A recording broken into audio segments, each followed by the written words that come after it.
آج کے دور میں انسان ذہنی دباؤ، ڈپریشن اور بے سکونی کا شکار ہے۔ چاہے دولت ہو، شہرت ہو یا آسائشیں، دل کا سکون کہیں نظر نہیں آتا۔ لوگ علاج کے لیے مختلف راستے اختیار کرتے ہیں، مگر حقیقی اطمینان اللہ کے کلام میں پوشیدہ ہے۔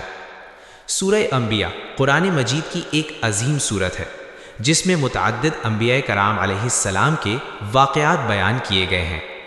اس سورت میں اللہ تعالیٰ نے مختلف پیغمبروں کی آزمائشیں، صبر، دعائیں اور اللہ کی مدد کا ذکر فرمایا ہے۔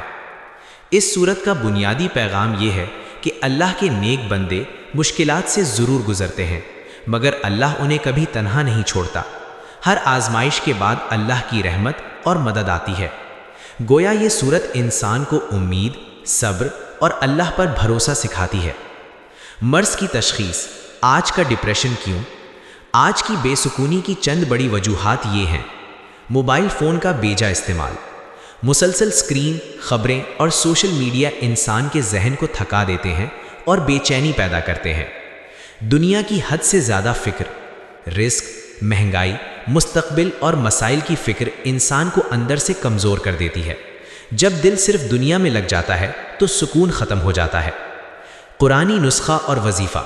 سورہ انبیاء کی پہلی آیت انسان کو غفلت سے جگاتی ہے۔ اقترب للناس حسابهم وهم فی غفلۃ معرضون، یعنی لوگوں کے حساب کا وقت قریب آ گیا ہے، مگر وہ غفلت میں منہ پھیرے ہوئے ہیں۔ عمل کا طریقہ۔ روزانہ 100 مرتبہ یہ آیت پڑھیں، مسلسل 11 دن تک عمل کریں۔ پانی اور تیل پر دم کریں، پانی پئیں اور تیل سر پر لگائیں۔ جس شخص کا دل عبادت یا کام سے اچاٹ ہو، اسے بھی دم کیا ہوا پانی پلائیں۔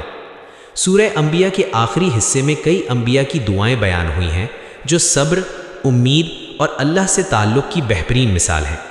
اگر کسی شخص کو شدید ذہنی یا روحانی تکلیف ہو تو اس رکوع کی تلاوت یا دم کرنا دل کو سکون اور امید دیتا ہے۔